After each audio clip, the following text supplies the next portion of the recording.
Late in spring, Herzog had been overcome by the need to explain, to have it out, to justify, to put in perspective, to clarify, to make amends. At that time he had been giving adult education lectures in a New York night school. He was clear enough in April, but by the end of May he began to ramble. It became apparent to his students that they would never learn much about the roots of Romanticism, but that they would see and hear odd things. One after another, the academic formalities dropped away. Professor Herzog had the unconscious frankness of a man deeply preoccupied. And toward the end of the term there were long pauses in his lectures.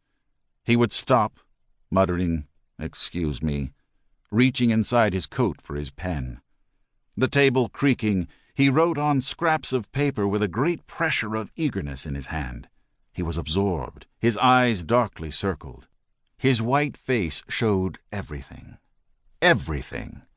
He was reasoning, arguing. He was suffering. He had thought of a brilliant alternative. He was wide open. He was narrow. His eyes, his mouth made everything silently clear. Longing, bigotry, bitter anger. One could see it all. The class waited 3 minutes, 5 minutes, utterly silent. At first there was no pattern to the notes he made.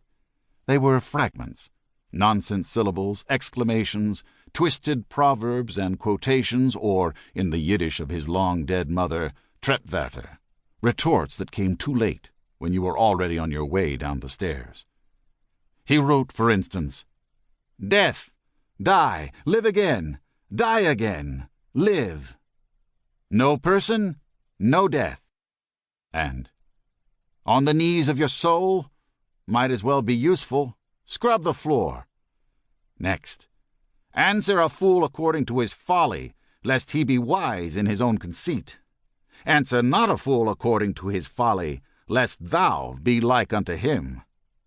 Choose one." He noted also, "I see by Walter Winchell that J.S. Bach put on black gloves to compose a Requiem Mass." Herzog scarcely knew what to think of this scrawling. He yielded to the excitement that inspired it, and suspected at times that it might be a symptom of disintegration. That did not frighten him. Lying on the sofa of the kitchenette apartment he had rented on 17th Street, he sometimes imagined he was an industry that manufactured personal history, and saw himself from birth to death. He conceded on a piece of paper, "I cannot justify." Considering his entire life, he realized that he had mismanaged everything. Everything. His life was, as the phrase goes, ruined. But since it had not been much to begin with, there was not much to grieve about.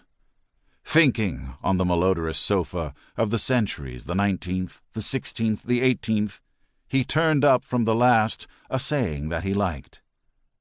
"Grief, sir, is a species of idleness."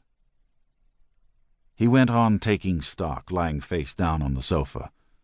Was he a clever man or an idiot? Well, he could not at this time claim to be clever. He might once have had the makings of a clever character, but he had chosen to be dreamy instead, and the Sharpies cleaned him out. What more? He was losing his hair. He read the ads of the Thomas scalp specialists with the exaggerated skepticism of a man whose craving to believe was deep, desperate. Scalp experts. So, he was a formerly handsome man. His face revealed what a beating he had taken. But he had asked to be beaten too, and had lent his attackers strength. That brought him to consider his character. What sort of character was it? Well, in the modern vocabulary, it was narcissistic. It was masochistic. It was anachronistic. His clinical picture was depressive. Not the severest type, not a manic depressive. There were worse cripples around. If you believed, as everyone nowadays apparently did, that man was the sick animal, then was he even spectacularly sick, exceptionally blind, extraordinarily degraded? No. Was he intelligent? His intellect would have been more effective